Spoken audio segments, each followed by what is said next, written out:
and welcome to episode 69 of All About African Violets. All About African Violets is musically sponsored by Ted Yoder. You can hear and purchase his wonderful music on his website at tedyoder.com. It's also available from iTunes. Hi everybody, come on into my sunroom, relax. If you have some tea, have a cup, and excuse me, welcome. Welcome. Well, it's episode 69, and as you probably know, I'm still away. But I do have what I think is a great episode for you today. And so I'm just grabbing my glasses right over here and my notes. And I've got a couple questions to answer that came in before I left, and I didn't have a chance to answer them before, so I'm going to answer them now. From Jeannie. Actually, Jeannie asked all of these questions. This is great. She sent me an email and she said, in reviewing episode 35, where you call the extra plants of powwow and the Russian hybrid, I see you did wait until the Russian hybrid flowered to confirm that it was blooming true. However, why was powwow exempt from blooming before the choice? If a hobbyist is growing for show, wouldn't it be more important to wait for the plants to flower before removing the other two plants?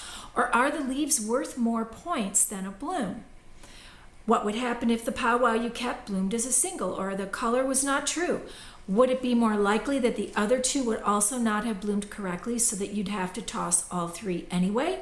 Or are simpler flowers with one color more likely to bloom true? What is the less headache?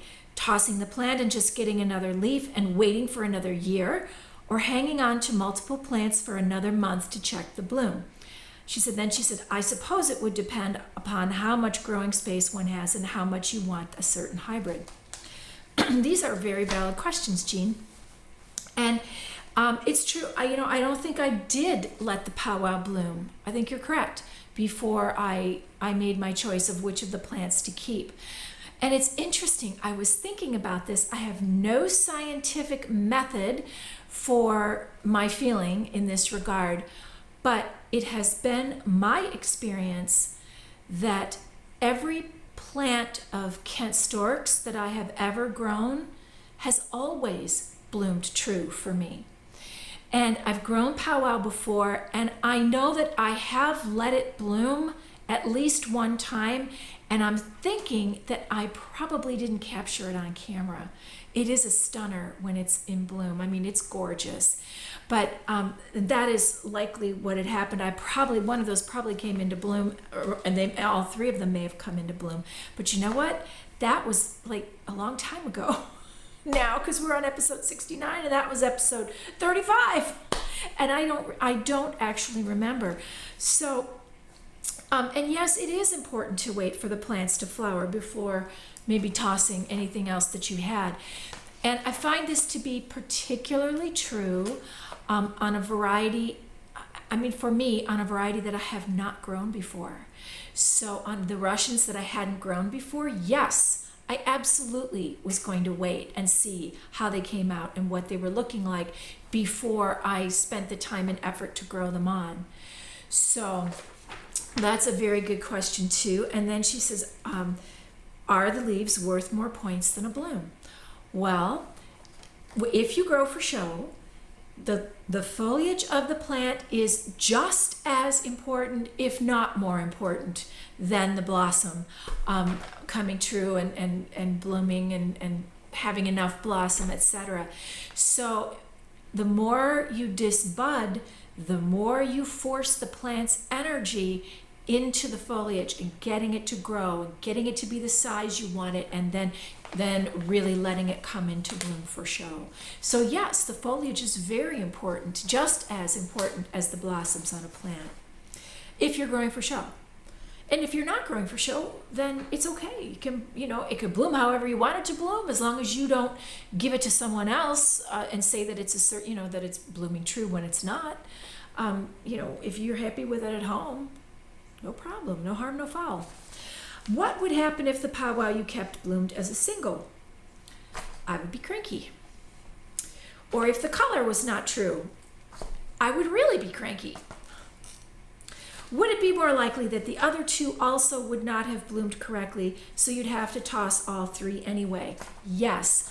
All three of those plantlets, if I'm not mistaken, came from the same leaf originally. So whatever one was doing is more than likely what the other two would be doing. So yeah, if one didn't bloom true, probably, I mean, I can't say for 100% sure, but most likely, yes, that would be the case, that what one is doing, the other two would be doing, because they all came from the same leaf. Or are simpler flowers with one color more likely to bloom true? That's a really interesting and good question, Jean. I would say that yes, a single color blossom, there are fewer things that could go wonky with a single color blossom. There's no edge, there's no fantasy, there's no chimera stripe, there's not a two-tone, it's just a single color blossom. So I would say that yes, I think that yes, a single color blossom is probably more stable in the long run over the long haul. But I don't know for sure, because I'm not the scientist. Then she says, what's the less headache? Tossing the plant and just getting another leaf and waiting for another year, or hanging on to multiple plants for another month to check the bloom? And it's very much what you said then yourself. It depends on what you want. If if it's a variety you have never grown before and it's not looking, you don't know what it's going to look like, then yeah, you've seen me let plenty of other varieties come into bloom before I even let them go past the solo cup. But it's very much up to you. That's a very individual call. You can force it on, keep it moving every 2 months to really move it into the bigger size pot. If you're really focused on growing for show with a standard and you're really trying to get it to move, to grow, you could certainly keep it disbudded and force it to keep, more leaves, more roots in that respect. It's very much up to you. And I certainly have taken a chance before and kept disbudding and let something come into bloom for show. And occasionally it has happened where it's come into bloom and it hasn't bloomed true, and I've been like really cranky. But more often than not, they've come into bloom and bloomed true for me. I think, over these past few months, I've had a lot of older vintage varieties that I think are just tired, and you've seen me let them go because they didn't bloom true. Or I felt that they weren't blooming in a way that was going to be good for me for show. I've been looking at Armageddon, which has a very interesting fantasy blossom, and I'm usually not seduced by a fantasy blossom at all, ever. I just don't normally grow them particularly often. But there are a couple. Jean-Pierre Croteau I'm very fond of, and I lost mine. But Armageddon has a very similar blossom to Jean-Pierre Croteau. And it's lovely, but I'm thinking for me, it's not going to be the best show plant ever. It's blooming. I have a plant of it down at my office, and I have a plant of it here. And so far, the number of blossoms on each bloom stalk is really only about 5. That's not very many for a standard. They're really, I think there should be a few more than that. So I'm thinking that may be one that I may not keep. We'll see. I'll give it a chance. We'll see, because it is a pretty amazing blossom. So that's very much the answer to your question, and I hope that all of your questions, and I hope that was helpful for you to hear that. And I hope it was helpful for the rest of you guys too. It's never a bad thing to go over things again and hear them more than once. So I never feel too bad about repeating myself if I have, spoken about something before, to talk about it again, because that's how we learn. Well, now I have some real treasure for you. I have 2 more interviews from National, and both are women who are past presidents of the AVSA. The immediate past president, in fact, she was still president when we sat down to talk, Linda Hall, agreed to sit down with me, and she has just the most wonderful story about how she started to grow violets. The stand just went off. I'll leave it off for now, but I'll turn it on when I come back for the end. She's a wonderful story about how she started to grow plants. And also, actually, I think Janet's first. Janet Reamer, she is a past president of the AVSA. She has won tremendous awards, and she is also the Society's historian. She is so interesting. You guys, I think you are going to really enjoy both of these interviews of Janet and Linda. So go take a look, and I'll be back on the other side.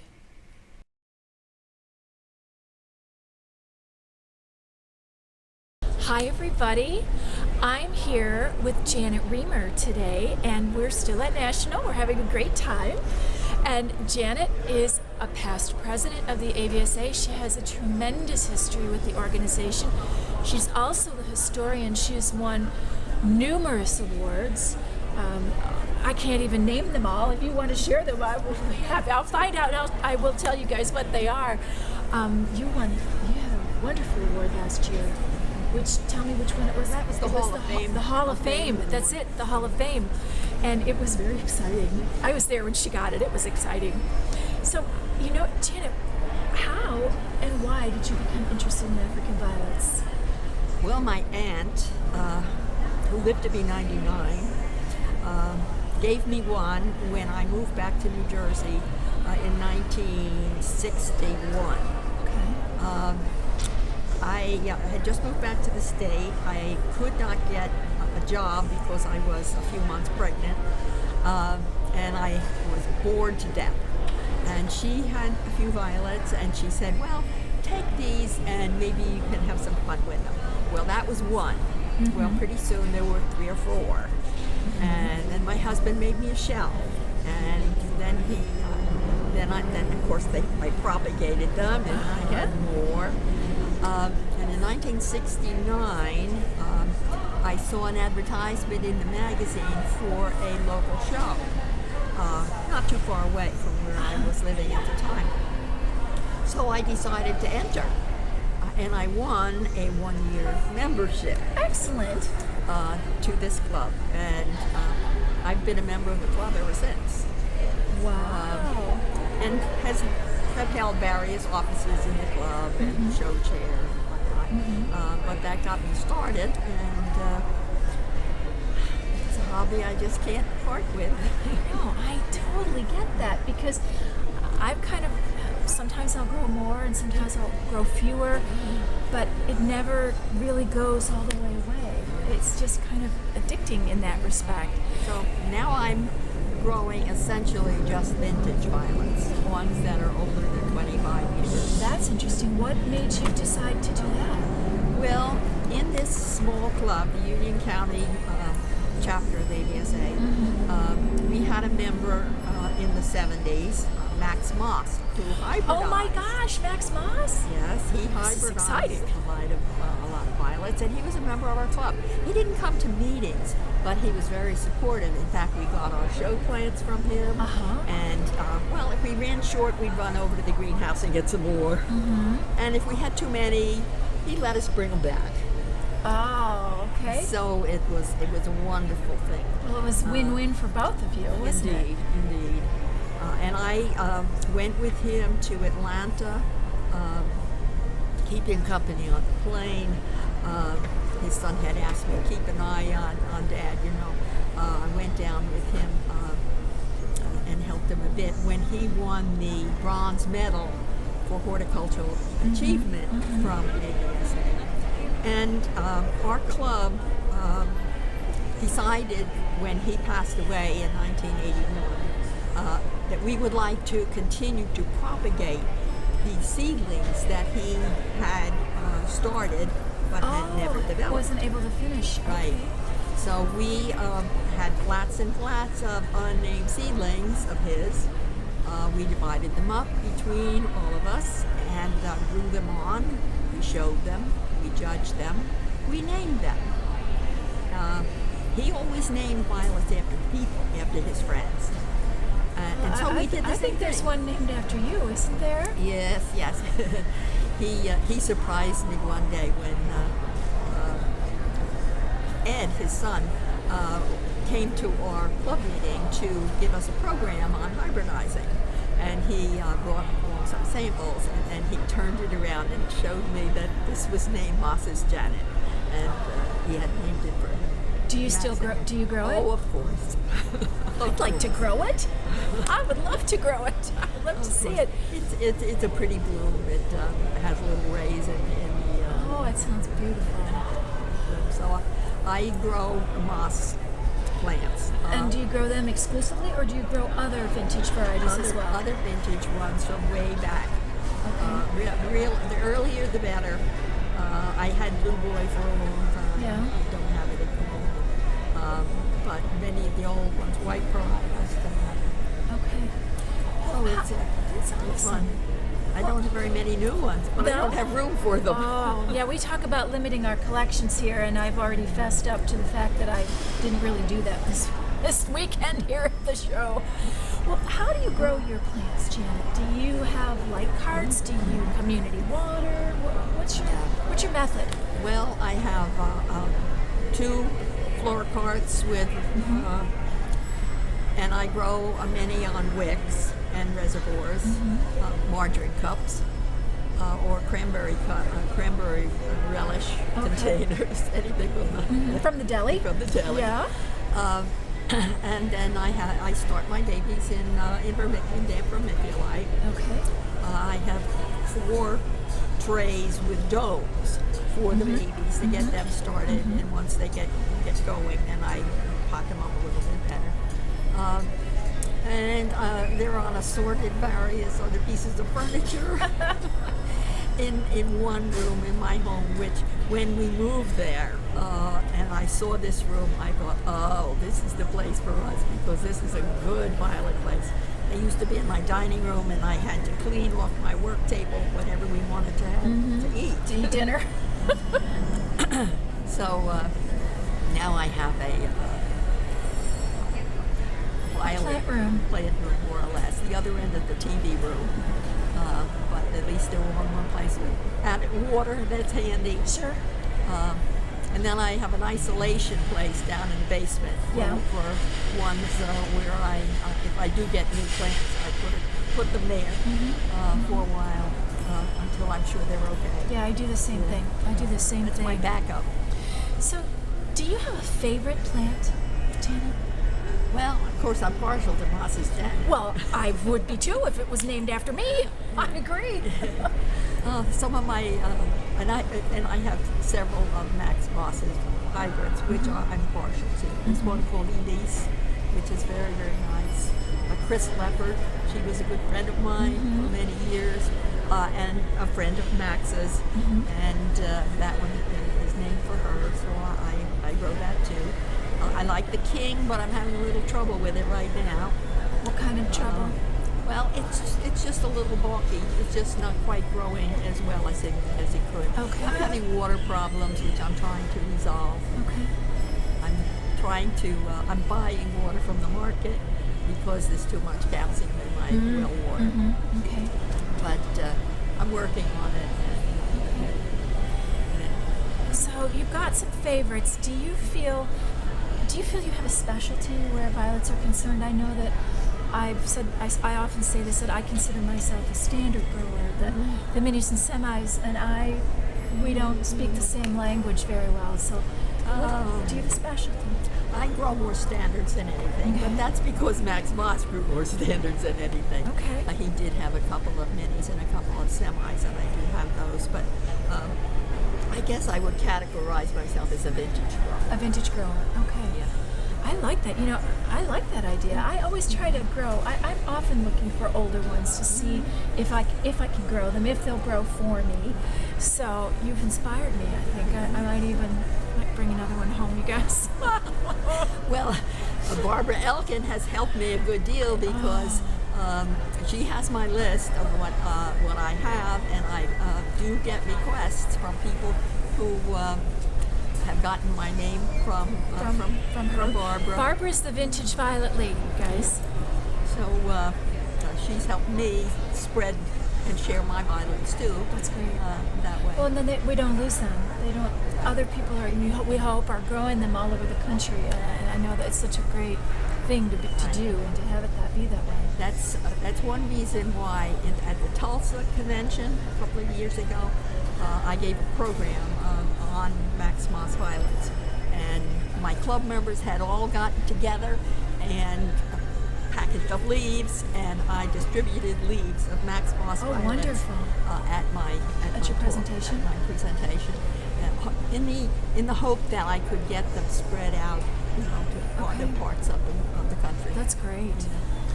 When you're working with your plants, Janet, do you have a favorite tool, something that is indispensable in your plant room? Pair of tweezers. Me too. I love my bent nose tweezers, man. I love those things. Right. The curved edge. Yes. Excellent for getting suckers out. Excellent. That's what I use them for as well. Right. I do. So, tell me, I know that people would love to hear a little bit about your career and your tenure throughout the AVSA and also about your being the historian and the keeper of all this wonderful knowledge and information that you've accumulated over the years for the AVSA. I would love to. Can you just speak a little about that? Sure. Starting from the local affiliate, my mentor was a woman named Mabel Hudson, and she grew beautiful plants. Well, she was the awards chairman for the African Violet Society of America for many years, and she talked me into coming to convention, and that was in 1971. And I have been to every one since, except one. My husband had said, well, you need a vacation from the kids. I'll keep the kids. You go to convention. So, can I just interject that, guys, that means more than 40 conventions. I mean, I've been to maybe 10. So, I'm sorry, keep going. I had to tell you guys that. This is the 42nd. In I think it was the mid-80s, Antoneri was president of AVSA at the time, and the secretary had to resign due to personal problems. And she called me on the phone and asked me if I would help her out and be secretary. And I had just been elected to the board of directors after being co-show chair in 1984 at the Philadelphia Convention. Okay. So then I was on the board, and so then I became secretary, and that ended up 9 years. You were secretary for 9 years? Wow. 9 years. And then they wanted me to be third vice president. I said, no, I just can't do that. I was working full time at the time as a preservation archivist at Rutgers University. I said, I just can't, that's too much. But as soon as I retired in 1999, they buttonholed me again and said, okay, now you've got the time. I said, well, okay. So I was elected a vice president and moved up to president. Now, at the same time that I was secretary, I realized that the society didn't have its own records anywhere. They had moved from Knoxville, Tennessee to Beaumont, Texas, and they were renting in a little house and they didn't have enough storage room for back issues of the magazine, and it was a big problem. So I suggested to Anne that they really need to have an archives and gather together minutes and important papers of the society. So she said, okay, you are it. So I was appointed archivist. And it's something that's an outgrowth of my profession, because I'm a preservation archivist, retired. So I started the archives. And it's located, all the papers are in the office in Beaumont. And I go down there, I try to get every year or every other year. I go down and I work on the putting into the archives in an organized manner the papers that have accumulated. The minutes, the souvenir books from convention, directories of the officers and the board of trustees and so forth. So this has been an ongoing thing. So that's where I'm going after convention. Is to check on the Is archives. to go to the archives. I didn't get there last year, Okay. so I have to go, and I have a lot of work to do. It sounds exciting. I'm a researcher myself. I mean, but not an archivist. But that's what I do at work all day, and it's really, it's so interesting, you know, to find things and go, oh, I got this, I got that, I got that. So, well, thank you so much for sitting down with me. This is wonderful. I have one last question for you. What advice would you give to a beginning grower, someone who's just starting out? Get on the internet and see if you can locate a local group that you can attend their meetings and contribute, get advice from those who are already growing. Try new things, but only try them on a few plants. Don't We've all try. made that mistake. Don't repot everything in new soil mix or anything like that. But that once. yeah. More than once. I did it twice. But violet people are wonderful people. I have friends from all over the world as a result of attending convention. And right now, one of my violet friends is taking care of my violets at home. That's great. That's great. Well, thank you very, very much. You're welcome. You guys, I'll be right back.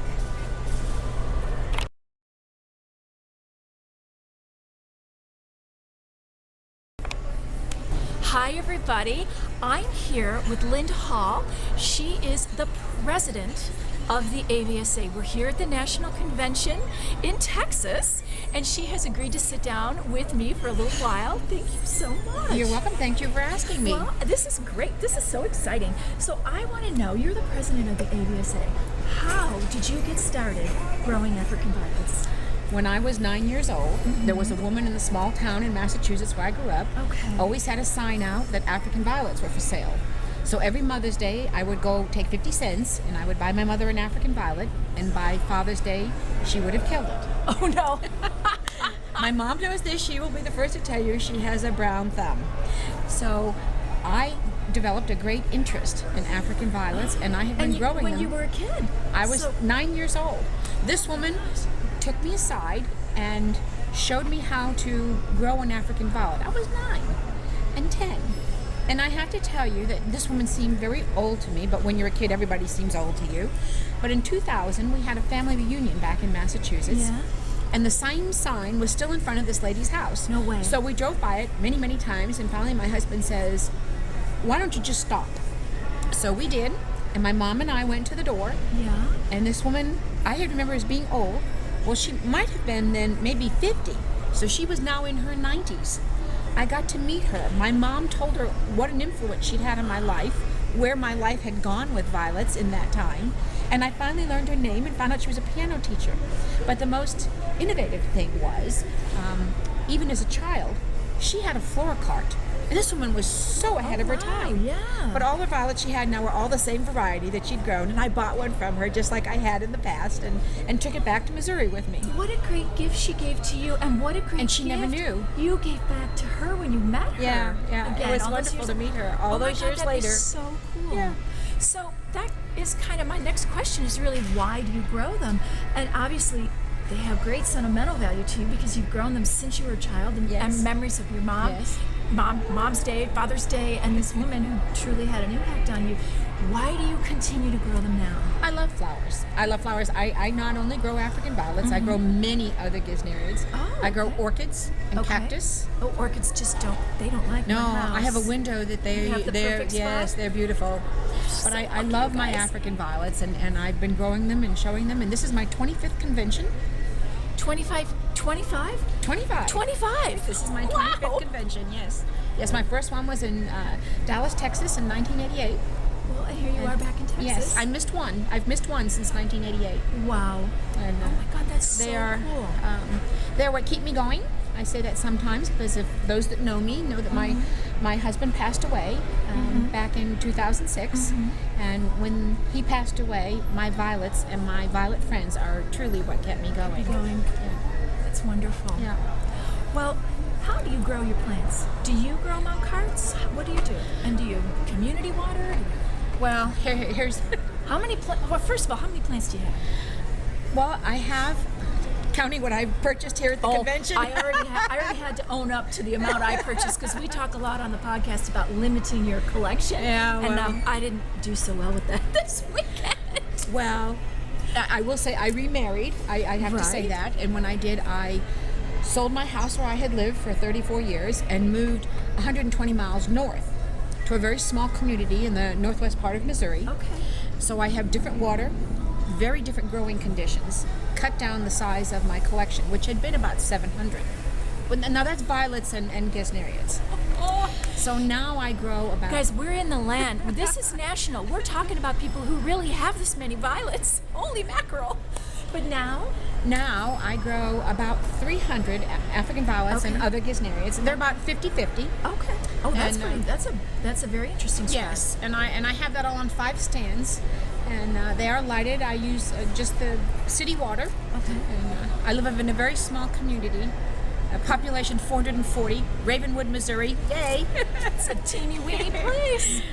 And it's a lovely little town, and I've had the opportunity. A lot of the people in the town homeschool.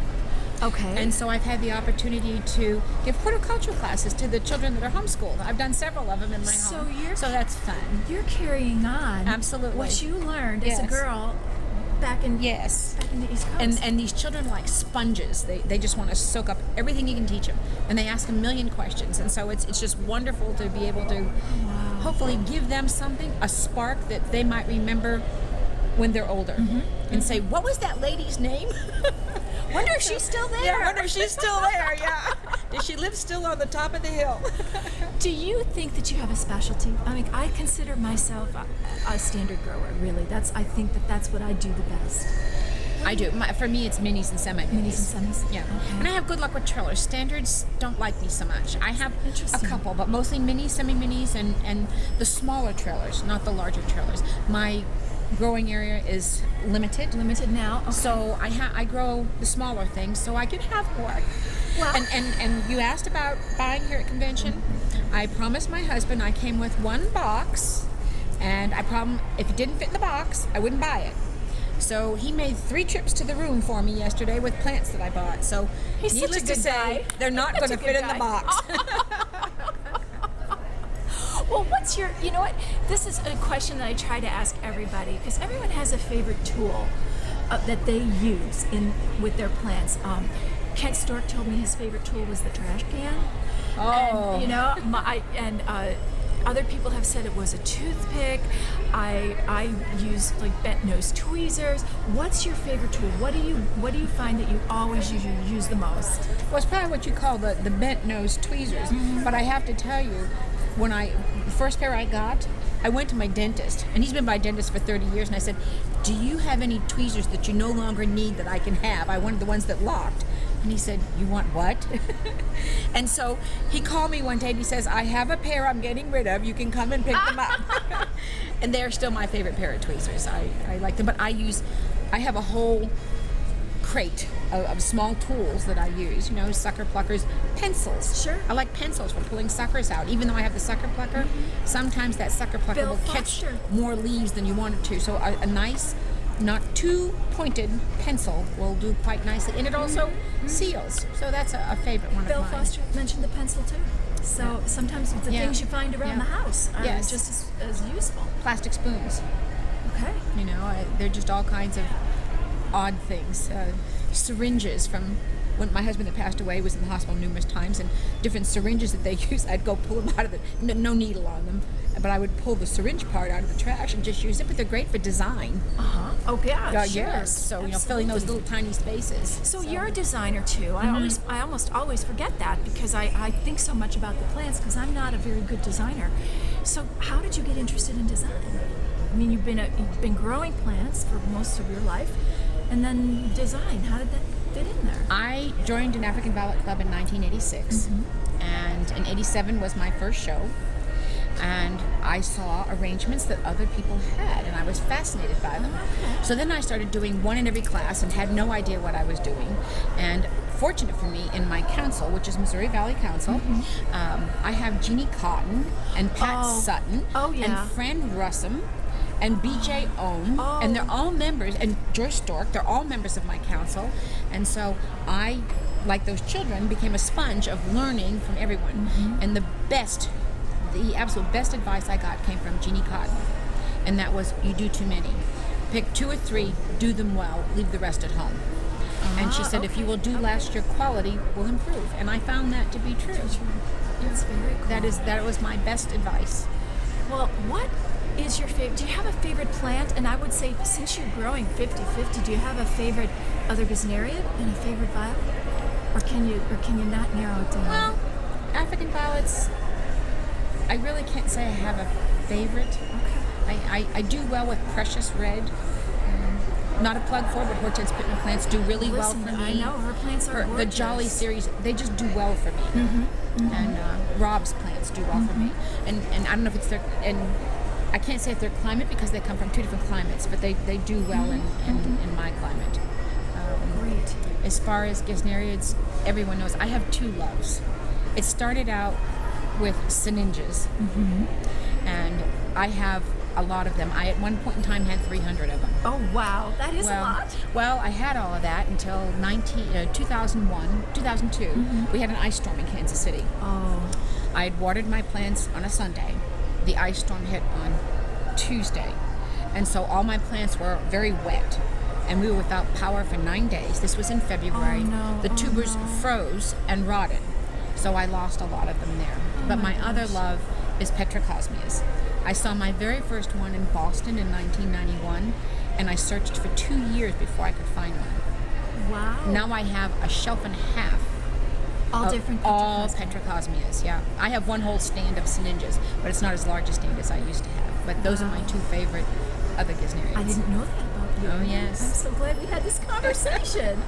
Well, I have one more question for Okay. you. And I would like to know, and my viewers, I know, would like to know, what advice, now you've told us the best advice you ever got as a designer. What advice would you give a beginning grower? Read as much as you can.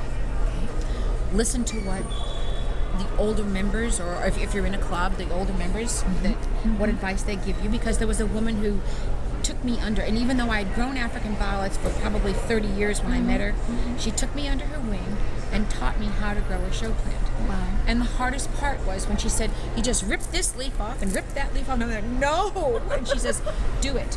And I will tell you, my very first show, now it's a small show in a small town, but I won second best in show. Awesome. And best novice, my very first show. And I was not the only novice in the club.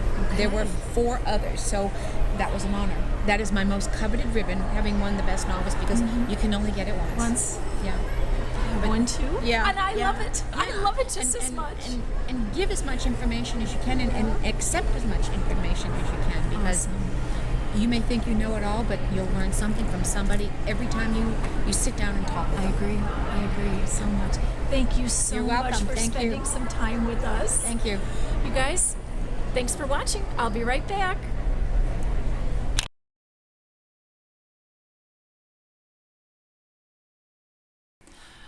Aren't they awesome?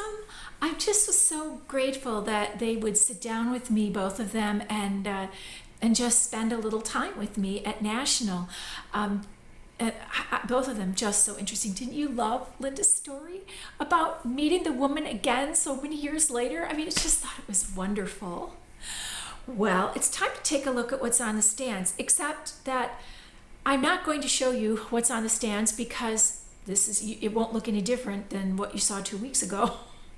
But I am going to talk a little bit more. You heard me talk about making reservoirs a couple of weeks ago, and I showed you, that I had made one down in the basement. You could see there's the hole right there, and then I made the hole, for the water to go in, and then here's one sitting on a deli container. And so I did do the rest of those outside on my deck. And so I have some information to share with you about that. If you're going to do these yourself like this, please wear leather gloves, because I don't know, can you see Can you see my blisters where the hot plastic just flung itself over onto my thumb? I don't know if you can see them now. Yesterday they were really red and really kind of angry looking.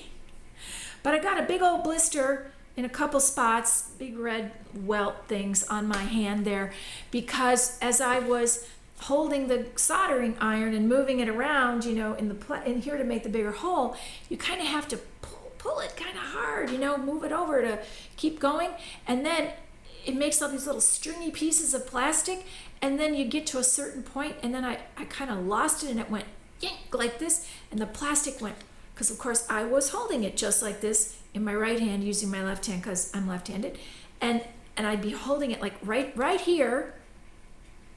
I don't know, keep like holding right here, and the iron would be right here, and I'd come around the curve and I'd go, pa-chung, and it would, the hot plastic right there. It was like, oh, I was out on the deck going, ah!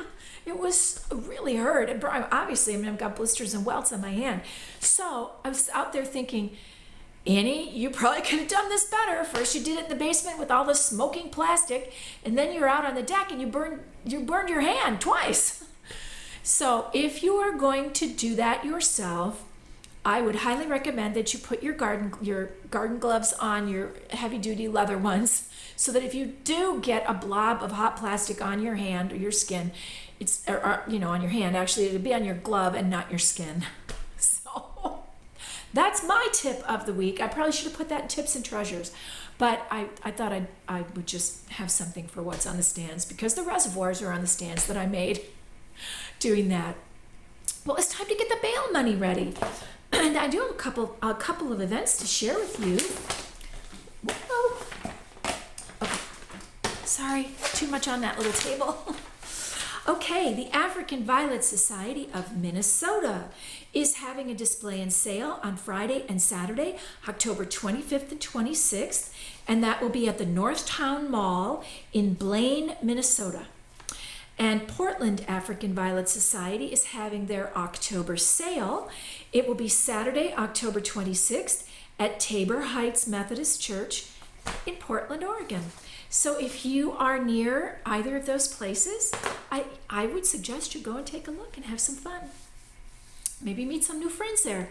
Maybe join a club. You never know. You could be having a great time. Well, it is time to keep moving forward. I really want to thank you for joining me today. I will be back in the United States next week, and if all goes according to plan, and I don't know, it's very, very iffy, I might have a surprise to share with you. So we'll see how it goes. And I hope that your days are filled with all the things you love. Good growing. I'll see you next time.